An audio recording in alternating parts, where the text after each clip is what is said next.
Welcome to ప్రజా television news bulletin లో ముందుగా హెడ్లైన్స్. కేంద్ర మంత్రి రామ్మోహన్ నాయుడుతో సీఎం రేవంత్ రెడ్డి భేటీ.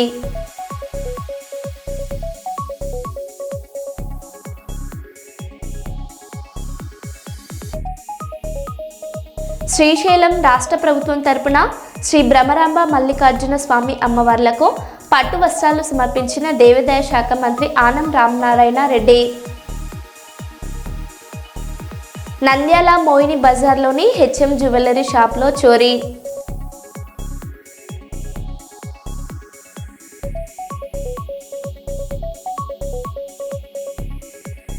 ఐతం కాలేజీలో ఫీజుల గందరగోళం.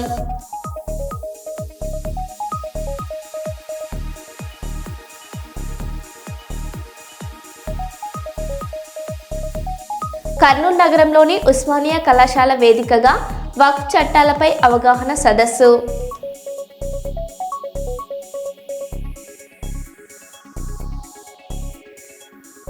ఇక వివరాల్లోకి వెళ్తే, మంచిర్యాల కేతన్పల్లిలోని ఆర్కే సిఓఏ క్లబ్లో భారీ భద్రత నడుమ ఉదయం 8 గంటలకు మొదలయ్యే కౌంటింగ్ ప్రక్రియకు ఏర్పాట్లు పూర్తి. 22 వార్డులకు గాను 22 టేబుల్స్ ఏర్పాటు చేశారు. రౌండ్కు 1000 చొప్పున 2 రౌండ్లలో ఓట్ల లెక్కింపు పూర్తి చేయడానికి అన్ని సన్నాహాలు చేశారు. 24 మంది కౌంటింగ్ సూపర్వైజర్లు, 48 మంది కౌంటింగ్ సహాయకులు, వీరితో పాటు పలువురు అదనపు సహాయక సిబ్బంది కౌంటింగ్ ప్రక్రియలో పాల్గొంటారు. ఓట్ల లెక్కింపు కార్యక్రమం సజావుగా ప్రశాంత వాతావరణంలో జరిగేలా అధికారులు సమన్వయంతో అన్ని ఏర్పాట్లు చేశారు.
కర్నూలు నగరంలోని ఉస్మానియా కళాశాలలో వక్ఫ్ చట్టాలపై అవగాహన సదస్సు మరియు పుస్తకావిష్కరణ కార్యక్రమం ఘనంగా జరిగింది. రిటైర్డ్ ఐఏఎస్ అధికారి ఇంతియాజ్ అహ్మద్ పాల్గొని 2025 వక్ఫ్ చట్ట సవరణలను మౌజాన్లు ముత్తవల్లీలకు సులభంగా వివరించారు. ఈ సందర్భంగా వక్ఫ్ లా పుస్తకాన్ని ఆవిష్కరిస్తూ వక్ఫ్ ఆస్తుల రక్షణ మరియు పారదర్శక నిర్వహణ కోసం ప్రతి ఒక్కరికి చట్టాలపై కనీస అవగాహన అవసరమని సూచించారు.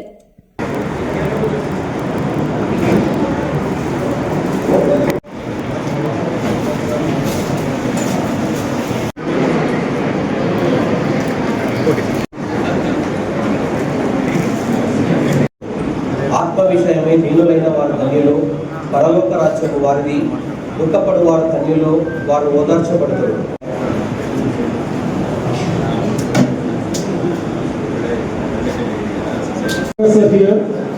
His mother, Madam Kalyanamma, was a student of Usmania College, and together they have this which they have founded.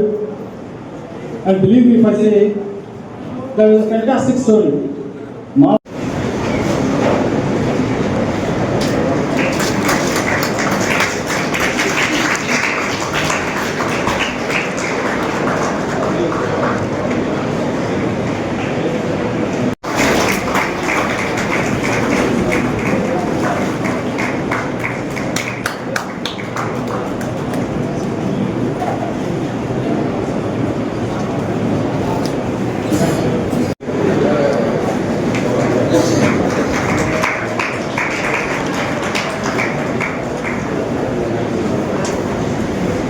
అందరికీ నమస్కారం. ఈరోజు కర్నూలు నగరంలోని ఉస్మానియా కాలేజ్లో సెమినార్ హాల్లో నేను రాసిన వక్ఫ్ చట్టం దాని మీద రాసిన పుస్తకం. ఈ వక్ఫ్ చట్టం మనకు ఏదైతే 2025లో అమెండ్మెంట్స్ వచ్చాయో దాని తర్వాత ఉన్న కొత్త విధి విధానాలు, ఏ విధంగా వక్ఫ్ ఆస్తులను పరిరక్షించాలి, ఏ విధంగా కొత్త విధి విధానాలు ఉన్నాయి, ఏ విధంగా రిజిస్ట్రేషన్లు జరగాలి, ఏ విధంగా మనకు ముతవల్లీలు వారి విధులను నిర్వర్తించాలి, ఏ విధంగా వక్ఫ్ బోర్డ్ పవర్స్ ఉంటాయి, ఏ విధంగా వక్ఫ్ బోర్డ్ మెంబర్స్ నియమితులు అవుతారు, ఏ విధంగా ట్రిబ్యునల్ ఫంక్షన్ చేయాలి, ఇలాంటి అన్ని అంశాల మీద ఈ చట్టం వచ్చే ముందు ఏ విధంగా ఉండింది, ఇప్పుడు ఎలా ఉంది, వాటిని ఏ విధంగా మనకు ప్రభుత్వము, కేంద్ర ప్రభుత్వము ఉమ్మీద్ యాక్ట్ అనే ఒక మన పేరుతో తీసుకొని వచ్చి మరి చేసిందో ఆ దాన్ని సరళతరమైన రీతిలో నేను అందరికీ అర్థమయ్యేలా దీని మీద వక్ఫ్ అండర్స్టాండింగ్ వక్ఫ్ లాస్ అని రాయడం జరిగింది. అలాగే మనకు ఇది నేను గత సంవత్సరం ఆగస్టులో మనకు బిల్ వచ్చిన తర్వాత దాని మీద చాలా అధ్యయనం చేసి అప్పుడు కేంద్ర ప్రభుత్వం ఏర్పాటు చేసిన జాయింట్ పార్లమెంటరీ కమిటీకి కూడా నేను వారి ముందు కూడా నా రికమెండేషన్స్ని వారికి ప్లేస్ చేయడం జరిగింది. ఆ అనుభవంతో మరి అందులోనూ నేను ప్రిన్సిపల్ సెక్రటరీగా పనిచేసిన అనుభవంతో ఈ వక్ఫ్ అండర్స్టాండింగ్ వక్ఫ్ లాస్ రాయడం జరిగింది. దానికంటే ముందు 6 నెలల క్రితం నేను ROR రెవెన్యూ లాస్ మీద కూడా పుస్తకం రాయడం జరిగింది. మరి ఈ వక్ఫ్ అండర్స్టాండింగ్ వక్ఫ్ లాస్ అనేది ఈ జనవరి 30వ తేదీ విజయవాడలో రిలీజ్ అయిన తర్వాత మరి కర్నూలు లో దీని సమీక్ష ఏర్పాటు చేసుకుందామని ఇక్కడ రావడము, మరి ఈరోజు చాలామంది పెద్ద సంఖ్యలో దీనికి హాజరు కావడం చాలా ఆనందంగా ఉంది. మీ అందరికి కూడా ధన్యవాదాలు. జై హింద్. పెద్దపల్లి బాల సదన్లో రాత్రి కల్తీ ఆహారం తిని 32 మంది విద్యార్థులకు అస్వస్థత. సంక్షేమ శాఖ అధికారుల నిర్లక్ష్యమే కారణమంటున్న తల్లిదండ్రులు. అస్వస్థత కాలేదు, రెగ్యులర్ చెకప్ కోసం ఆసుపత్రికి వెళ్లామని బుకాయిస్తున్న అధికారులు. రాత్రిపూట చెకప్ అంటూ తప్పును కప్పిపుచ్చుకునే ప్రయత్నం.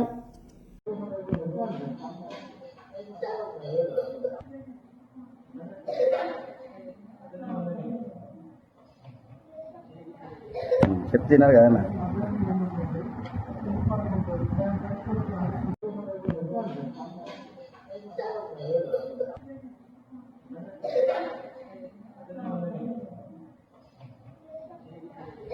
చెప్తున్నారు కదా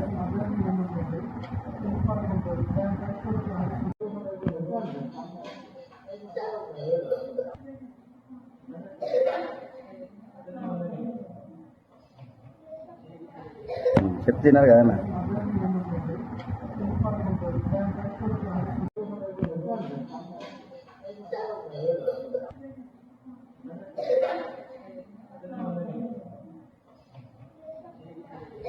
చెప్తున్నారు కదా. కేంద్ర మంత్రి రామ్మోహన్ నాయుడుతో సీఎం రేవంత్ రెడ్డి భేటీ. మామ్నూరు విమానాశ్రయానికి భూసేకరణ పూర్తయినందున అవసరమైన పనులు చేపట్టాలని వినతి. కొత్తగూడెం ఎయిర్పోర్టుకు పాల్వంచలో స్థలం గుర్తించినందున OLS సర్వే ఫీజిబిలిటీ స్టడీ నిర్వహించాలని విజ్ఞప్తి. ఆదిలాబాద్ ఎయిర్పోర్టుకు సంబంధించి అదనంగా 249.82 ఎకరాల కేంద్ర ప్రభుత్వానికి సిద్ధంగా ఉన్నట్లు తెలియజేసిన సీఎం రేవంత్ రెడ్డి.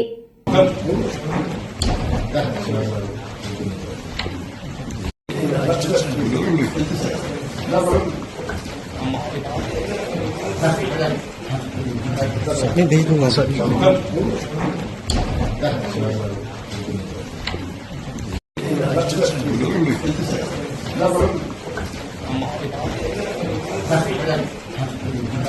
मैं भेज दूंगा सर.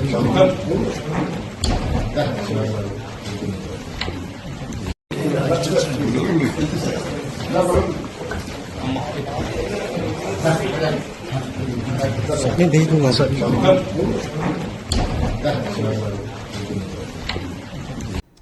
కేంద్ర ప్రభుత్వం తీసుకొచ్చిన 4 లేబర్ కోడ్లను వెంటనే రద్దు చేయాలని డిమాండ్ చేస్తూ హైదరాబాద్లో భారీ ర్యాలీ నిర్వహించారు. దేశవ్యాప్త సార్వత్రిక సమ్మెలో భాగంగా TUCI IKS రాష్ట్ర కమిటీల ఆధ్వర్యంలో మాన్సరాబాద్ ఆటో స్టాండ్ నుంచి ఎల్బీ నగర్ అంబేద్కర్ విగ్రహం వరకు కార్మికులు భారీ ర్యాలీగా వెళ్లారు. అనంతరం జరిగిన నిరసన సభలో నాయకులు మాట్లాడుతూ 29 కార్మిక చట్టాలను 4 కోడ్లుగా మార్చి కార్పొరేట్లకు అనుకూలంగా మారుస్తున్నారని ఆరోపించారు. కార్మికులకు అన్యాయం చేసే ఈ నల్ల చట్టాలు రద్దయ్యే వరకు పోరాటం ఆగదని, అన్ని కార్మిక సంఘాలతో కలిసి ఉద్యమాన్ని మరింత ఉధృతం చేస్తామని హెచ్చరించారు.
పరకాలలో ఘోర రోడ్డు ప్రమాదం చోటు చేసుకుంది. మందారిపేట గోవిందాపూర్ గుట్టల వద్ద మలుపు వద్ద టిప్పర్ బోల్తా పడడంతో డ్రైవర్ దేవేందర్ అక్కడికక్కడే మృతి చెందారు. టిప్పర్కి ఎవరూ అడ్డు రాలేదని, డ్రైవర్ తప్పిదం వల్లే ఈ ఘటన జరిగినట్లు స్థానికులు తెలిపారు. ప్రమాదానికి గల పూర్తి వివరాలు ఇంకా తెలియాల్సి ఉంది.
రాష్ట్ర శాసనసభ మాజీ స్పీకర్ తమ్మినేని సీతారాం, మాజీ జడ్జి జన శ్రవణ్ కుమార్, ప్రముఖ నేత ముద్రగడ పద్మనాభాన్ని కలిసి రాష్ట్ర రాజకీయాలపై చర్చించారు. ఈ సందర్భంగా ముద్రగడ తనయుడు ప్రతిపాడు వైఎస్ఆర్సీపీ కోఆర్డినేటర్ గిరిబాబును పరిచయం చేశారు. అలాగే వైసీపీ యూత్ వింగ్ అధ్యక్షుడు జక్కంపూడి రాజా కూడా ముద్రగడ పీతాపుత్రులను కలిసి పార్టీ బలోపేతం, భవిష్యత్తు రాజకీయ దిశపై పలు అంశాలపై చర్చించినట్లు తెలుస్తుంది.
నంద్యాల మోయిన్ బజార్లోని హెచ్ఎం జ్యువెలరీ షాప్లో చోరీ.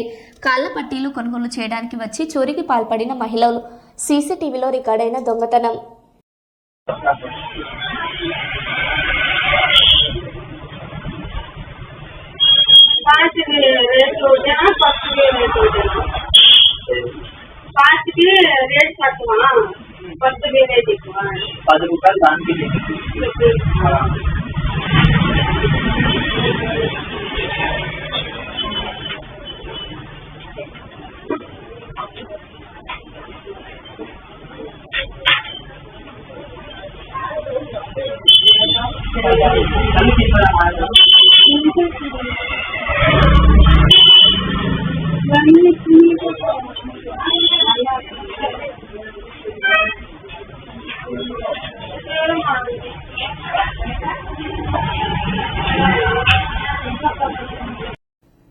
మహాశివరాత్రి బ్రహ్మోత్సవాల సందర్భంగా శ్రీశైలంలో రాష్ట్ర ప్రభుత్వం తరపున దేవాదాయ శాఖ మంత్రి ఆనం రామనారాయణ రెడ్డి బ్రహ్మరాంబ మల్లికార్జున స్వామి అమ్మవార్లకు పట్టు వస్త్రాలు సమర్పించారు.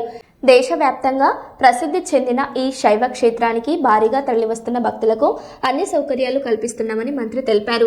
జిల్లా యంత్రాంగం, దేవస్థానం సమన్వయంతో ఏర్పాట్లు కొనసాగుతున్నాయని అధికారులు వెల్లడించారు. ఎన్టీఆర్ జిల్లా విజయవాడ తూర్పు నియోజకవర్గం 2వ డివిజన్ మాచవరం యారంవారి వీధి చివర టర్నింగ్ పాయింట్లో ఉన్న మురికి కాలువలో ఉన్న మంచినీళ్లు పైపును కొన్ని నెలలుగా ఉంది. దీనివల్ల ప్రజలకు ఆరోగ్య నిత్య హాని జరిగే అవకాశాలున్నాయి కనుక అధికారులు వెంటనే స్పందించి సమస్యను పరిష్కరించాలని స్థానికులు కోరుతున్నారు.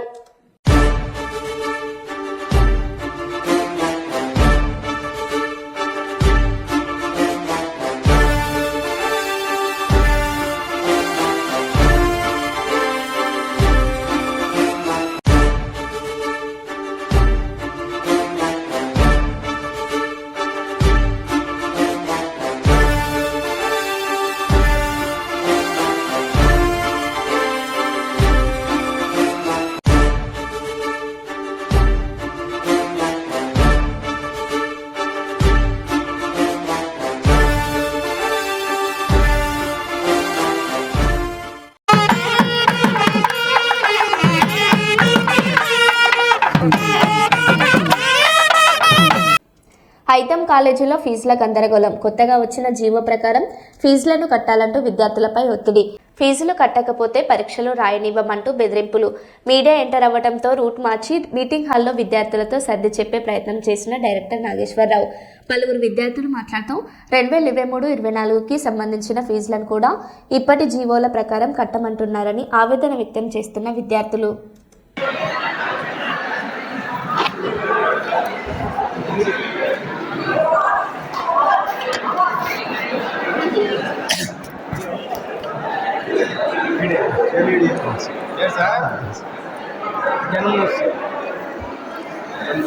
వెలుగు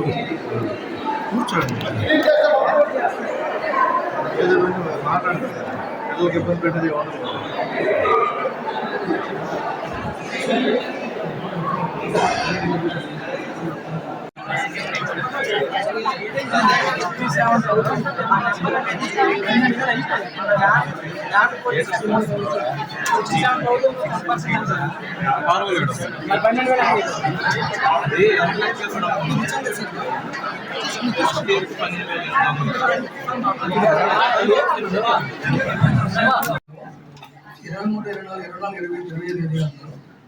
ఇది గవర్నమెంట్కి ఎంత వస్తుందో అంతే వేస్తాం మేము మొత్తం. అప్పుడు మీకు తక్కువ వేసాం, అప్పుడు 67,000 వేసాం కాబట్టి అది యాడ్ చేసాం మీకు. మేము అర్థమైందా? ఇప్పుడు దానికి ఏం సంబంధం లేదు. వినండి సార్, వినండి సార్, అది వినండి. మీకు ఒక క్లారిఫికేషన్ ఏమి ఇస్తున్నామంటే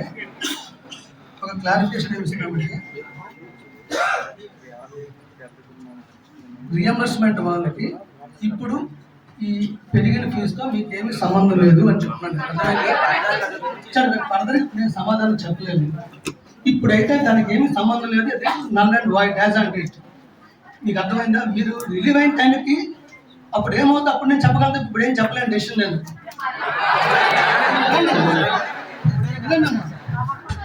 అంతా జీరో క్లియర్ చేశాను థర్డ్ ఇయర్ మొత్తం. కానీ మొన్న మళ్ళీ చూసినప్పుడు నాకు 36,800 ఉంది. కానీ వేస్తే ఫస్ట్ నుంచి ఎందుకు వేశారు సార్? ఇయర్ నుంచి వేసుకోవచ్చు కదా. అర్థమైందా? ఇంతసేపు మీరు చెప్పింది అర్థమైందా మీకు లేదా? ఇందులో చెప్పింది ఏంటంటే ఇదే ఫీజు తగ్గింది అనుకోండి. ఇదే వినండి అమ్మా, ఇట్స్ నాట్ ఎ ఫన్. అర్థమవుతుందా? వినండి, ఇది ఒకటే మాట చెప్తున్నాను.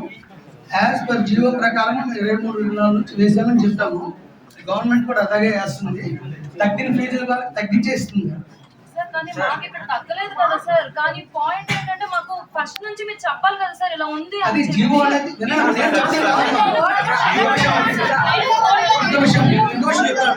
సార్ నామ్స్ ప్రకారం అడ్మిషన్ జరుగుతాయి. నేను చెప్పాల్సిన అవసరం లేదు. నెంబర్ 1 నేను చెప్పాల్సిన అవసరం లేదు. ఎందుకంటే వాళ్ళు ఇస్తారు, వాళ్ళ ఆర్డర్ వస్తుంది. అడిగాను నేను before getting the court order మీకు ఫీజు వేయలేదు. కోర్ట్ ఆర్డర్ వచ్చాక వేశాను నేను. అలానే ఇప్పుడు not only court order, government implement చేశాక నేను వేశాను.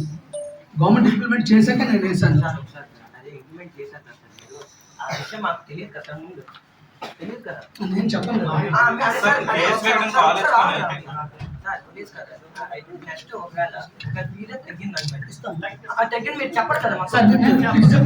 ఎవరు కూడా కెనాట్ హైడ్ ఎనీథింగ్. చెప్పాను కదా, తగ్గిన వాళ్ళకి కాలేజీ డిడక్ట్ అవుతుంది. ఇప్పుడు అయిపోతున్న క్వశ్చన్ ని మీరు చెయ్యరు కదా అంటే దాన్ని సమాధానం ఓపెన్ టు ఎవ్రీవన్. ఇది అంటే ఏం లేదు. ఈ జియో విషయం అంతా ఆల్ హెడ్స్ కి పెట్టామండి చూపించమని అడిగితే. ఇది స్టూడెంట్స్ మేము ఓపెన్ గా పెట్టేది. పబ్లిక్ డొమైన్ ఉంటుంది, జియో నెంబర్ అండి. పబ్లిక్ డొమైన్ ఎవరైనా తీసుకోవచ్చు, నేను ఇవ్వక్కర్లేదండి. It's a public domain. నాకు ఎవరు ఇచ్చింది కాదు, నేను పబ్లిక్ డొమైన్ లో తీసుకున్నదే ఆర్డర్ ప్రకారం. ఇప్పుడు పెరిగినప్పుడు అడిగాము, తగ్గినప్పుడు మేము ఇస్తాం. ఇలాగే పాత కేసుల్లో తగ్గినప్పుడు ఇచ్చిన చాలా ఉన్నాయి, రిటర్న్ ఇచ్చింది. ఇంకో విషయము, నేను ఈ ఎక్స్ట్రా డబ్బులు అనేది ఇప్పుడు ఎక్స్ట్రా ఏది పడిందో థర్డ్ ఇయర్ది, ఫస్ట్ ఇయర్, సెకండ్ ఇయర్ది ఫీచర్స్ అనేది ఏమన్నా 20,000 రాలేదు. నాకున్న ఫైనాన్స్ కాన్సెప్ట్స్ ఉంటాయి. అడిగినప్పుడు మీరు తర్వాత కట్టొచ్చి చెప్తాను తప్ప మీకు ఎవరికైనా ముందు చెప్పను కదా. నేను అవునా కదా? అయితే మా హెడ్స్ చెప్పాను, డీన్స్కి ఎవరికి రేపు ఎగ్జామ్స్ కానీ దేనికి కానీ మీరు ఏమీ చేయొద్దని చెప్పాను. నేను ఫైన్స్ కానీ లేదా చెప్పండి మీకు ఫీజు కట్టకపోతే ఏంటన్నారా చెప్పండి అమ్మా.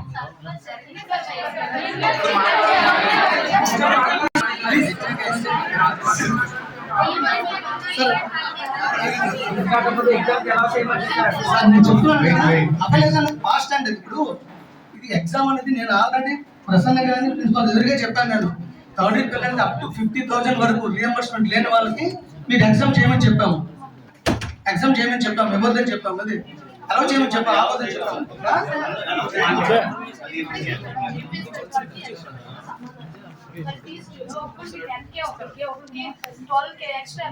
సార్ చూడమ్మా, మీకు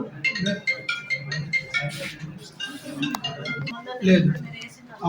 మరి ఒక్కరికి మొన్న లేటెస్ట్ గా ఒక పీడిఎఫ్ పెట్టారు, డ్యూ ఉండే వాళ్ళు కట్టలేదు. ఒక్కరికి మేము ఆల్రెడీ నాది ఫ్రీ సీట్ కానీ మాది పింక్ కార్డు, జేబీటీ రాదు. మేము మొత్తం క్లియర్ చేస్తాం. నాకు మళ్ళీ 36,840 రూపీస్ వేసాను ఫీజు. కొంతమందికి రింబర్స్మెంట్ వచ్చిన వాళ్ళకి ఎక్స్ట్రా మనీతో సంబంధం లేదని వాళ్ళకి ఒకరికి 10K వేసారు, ఒకరికి 12K వేసారు, వాళ్ళకి 16K ఎక్స్ట్రా అమౌంట్ పడింది. మళ్ళీ ఇప్పుడు లేదు కదా.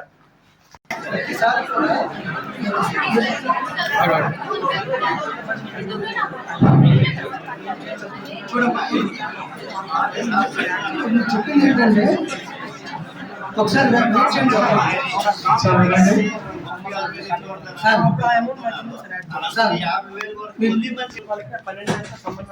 ఇప్పుడు మీరేమీ కట్టక్కర్లేదు. చెప్పేది వినండమ్మా. ఇప్పుడు అది డోంట్ షౌట్, నేను మాట్లాడుతున్నాను కదా. ఇప్పుడు మీ శిష్యు ఏంటంటే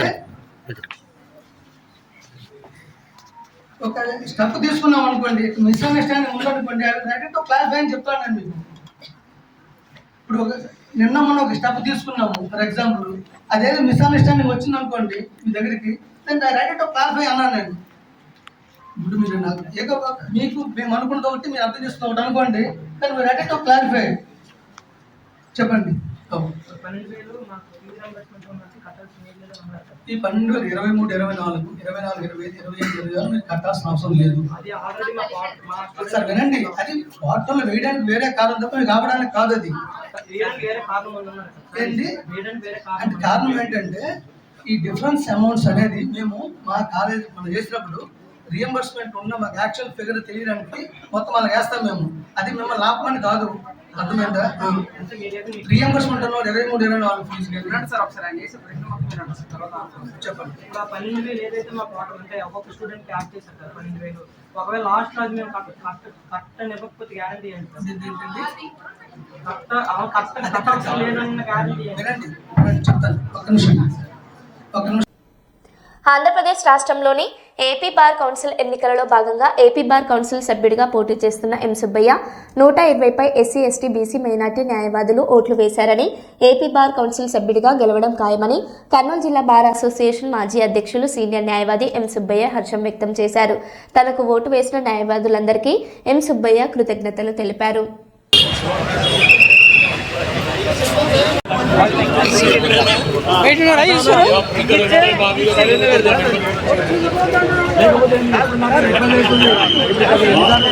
సోనికా ఇబ్బంది మార్నింగ్ నుంచి 5 వరకు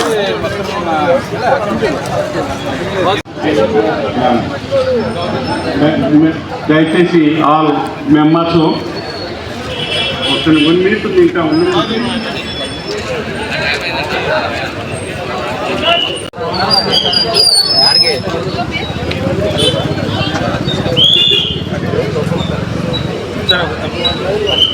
నా పేరు